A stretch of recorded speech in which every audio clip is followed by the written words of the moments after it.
जब से विपक्षी दलों की बैठक हुई है, उस बैठक में एक नाम ने सबका ध्यान जो है अपनी ओर केंद्रित कर लिया। वो नाम था मुस्लिम लीग का, जिसको लेकर के बवाल इस बात का मचा कि आखिरकार मुस्लिम लीग को विपक्ष ने इंडिया वाले गठबंधन में शामिल क्यों किया। और यह सवाल कोई और नहीं बल्कि भारतीय जनता पार्टी उठा रही थी।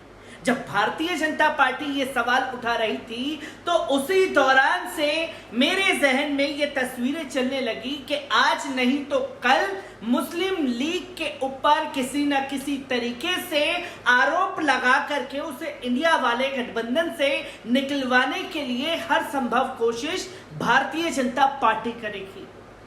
और एक वीडियो जो कि यूनिफॉर्म सिविल कोड को लेकर के एहतजाज हुआ बीते कुछ दिन पहले मुस्लिम लीग का केरल में, और एक वीडियो में जिस तरीके के भाषण लगाए गए, उस भाषण के नारों में भारतीय जनता पार्टी को पूरा मौका मिल गया मुस्लिम लीग को टारगेट करने का और इंडिया गठबंधन को टारगेट करने का। हालांकि किस तरीके से वो नारे लगाए गए, उस नारे के जो दावे किए जा रहे हैं उसकी सच्चाई को भी आपके सामने रखूंगा। पहले इस वीडियो पर नजर डालिए।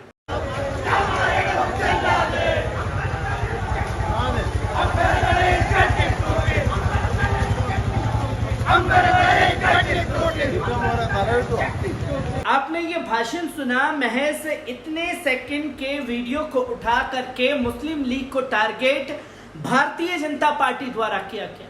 और ये टारगेट किसने किया? भारतीय जनता पार्टी के आईटी सेल अमित मालवीय, उन्होंने इसे ट्वीट किया और बताया कि देखिए कैसे जो इंडिया गठबंधन में शामिल है मुस्लिम लीग, वो हिंदुओं के खिलाफ जहर उगल रहे हैं, वो हिंदुओं को जिंदा जलाने की, फांसी देने की बातें कर रहे हैं। इस दावे के साथ इस वीडियो को ट्वीट किया जाता है और हमारा गोदी मीडिया मुस्लिम लीग के ऊपर राशन पानी लेकर के चढ़ जाता है। और जब ये वीडियो मेरे सामने आया तो मैंने कुछ केरल के साथियों से जो हिंदी भी जानते हैं और मलयालम में क्या वो नारे लगाए जा रहे हैं उस बात को जानना चाहा। तो उन्होंने ये साफ तौर पर कहा कि जो नारे में हिंदू शब्द का इस्तेमाल किया जा रहा है वो बल्कि हिंदू नहीं, हिंदुत्व के बारे में बात कर रहे हैं। बाकी जो अल्फाज थे वो सही थे, बाकी हिंदुत्व के खिलाफ ये नारे लगाए गए। और जब हिंदुत्व के खिलाफ ये नारे लगाए गए तो मुस्लिम लीग ने तुरंत एक्शन लेते हुए जिन लोगों ने, कार्यकर्ताओं ने पार्टी की तरफ से ये नारे लगाए, उनको निष्कासित कर दिया गया और 5 लोगों की गिरफ्तारी भी हो चुकी है। जहां हिंदू और हिंदुत्व के डेफिनेशन को उलझाने की कोशिश की और गठबंधन को तोड़ने के लिए जो साजिश भारतीय जनता पार्टी द्वारा रची गई वो भी आपके सामने है। और मुस्लिम लीग के ऊपर जो सांप्रदायिक होने का दावा किया जाने लगा, उन दावों में कितनी सच्चाई है, एक बार इस रिपोर्ट पर भी नजर डालते हैं। आपको बता दें कि 3 लोकसभा सांसद, 1 राज्यसभा सांसद और केरल में 15 विधायक, तमिलनाडु में पिछली बार 2 विधायक थे, इस बार एक भी विधायक नहीं। फिर भी तमिलनाडु में डीएमके के साथ गठबंधन में है। केरल की मुस्लिम लीग की राजनीति पूरी तरीके से मुस्लिम वोट बैंक पर टिकी हुई है। मल्लापुरम लोकसभा सीट पर मुस्लिम मतदाताओं की संख्या लगभग 9,41,000 है। विश्लेषण के अनुसार लगभग 68% है।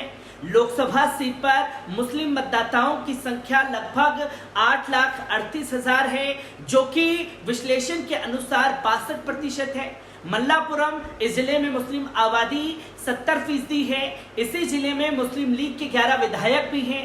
कुंचिया इस जिले की मुस्लिम आबादी 40% है और यहाँ भी एक मुस्लिम लीग का विधायक है। कांसौर जिले की 37% आबादी मुस्लिम है और इसके 2 मुस्लिम बहुल इलाके में आईयूएमएल के विधायक हैं। पाकड़ इस जिले में 29% मुस्लिम आबादी है और मुस्लिम केंद्रित इलाके से ही एक आईयूएमएल विधायक भी है। रामनाथपुरम लोकसभा सीट पर लगभग 1989 में मोहम्मद कोया केरल में मुख्यमंत्री भी रहे, उनकी पार्टी आईयूएमएल ही थी। केरल जिले में बुधवार को एक मार्च के दौरान कथित रूप से उत्तेजक नारे लगाने के आरोप में 300 से अधिक लोगों के खिलाफ मामला दर्ज किया गया।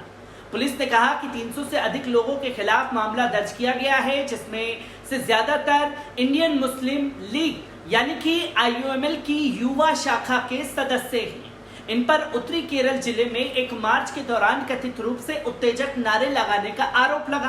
पुलिस ने बताया कि मणिपुर में हिंसा पीड़ितों के प्रति एकजुट दिखाने के लिए मंगलवार को कांगड़ के पास यूथ लीग द्वारा आयोजित एक मार्च के दौरान ये नारे लगाए गए थे।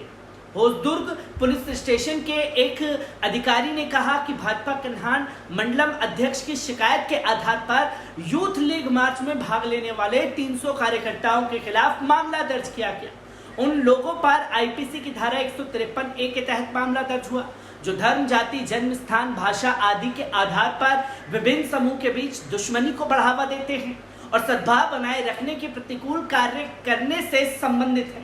अधिकारी ने बताया कि अभी तक किसी की भी गिरफ्तारी नहीं हुई है। इस बीच IUML यूथ लीग के प्रदेश महासचिव PK फिरोज ने कहा कि भड़काऊ नारा लगाने वाले कार्यकर्ता को संगठन से निष्कासित कर दिया गया है। एक बयान में फिरोज ने कहा कि कांगड़ नगर पालिका से अब्दुल सलाम को यूथ लीग से निष्कासित कर दिया गया क्योंकि उन्होंने नारे लगाए थे, वे पार्टी की विचारधारा के खिलाफ थे।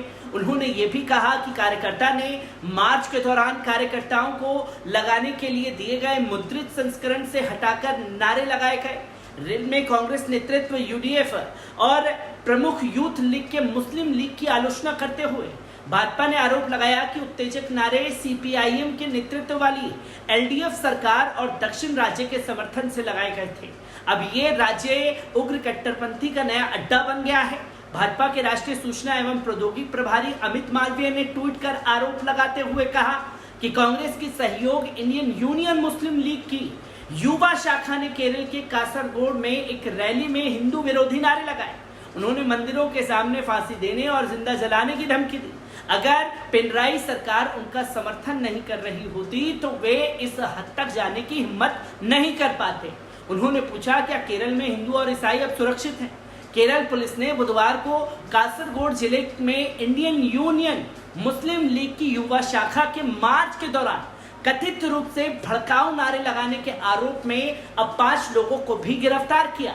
पुलिस अधिकारी ने बताया कि गिरफ्तार किए गए लोगों में यूथ लीग और उसके मूल संगठन IUML के कार्यकर्ता शामिल थे। अधिकारी ने कहा कि मुस्लिम यूथ लीग के राष्ट्रीय सचिव फिरोज बाबू और मार्च में भाग लेने वाले पार्टी के जिला नेताओं सहित 307 लोगों के खिलाफ मामला दर्ज किया, जिनकी पहचान की जा रही है। रैली का वीडियो पोस्ट करते हुए भाजपा के महासचिव सिटी रवि ने कहा कि मोहब्बत की दुकान के मालिक राहुल गांधी के बेस्ट फ्रेंड कह रहे हैं हिंदुओं को जिंदा जलाएंगे, मंदिरों के सामने फांसी पर लटकाएंगे। इससे ये साफ पता चलता है कि INDF यानी कि भारत से पूरी तरह से कटा हुआ है। वे चाहते कितने भी प्रयास कर ले, उदारवादियों गिरोह भारतीयों को मूर्ख नहीं बना पाएगा।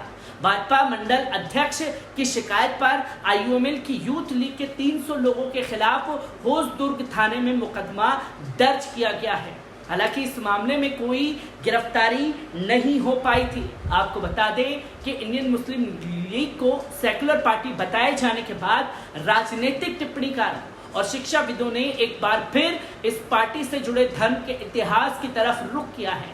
अमेरिका के वॉशिंगटन DC में मीडिया से बातचीत के दौरान IUML पार्टी को धर्मनिरपेक्ष पार्टी बताने के बाद पूर्व कांग्रेस अध्यक्ष राहुल गांधी को उन लोगों की आलोचनाओं का सामना करना पड़ रहा है जो मानते हैं कि यह पार्टी 76 साल पहले देश के बंटवारे के लिए जिम्मेदार थी, जबकि तथ्य कुछ और ही बात करते हैं। यह भी दिलचस्प है कि जिस सवाल का सामना राहुल गांधी को अमेरिका में करना पड़ा, 1960 के दशक की शुरुआत में उसी सवाल का जवाब उनके नाना और भारत के पहले प्रधानमंत्री जवाहरलाल नेहरू ने दिया था।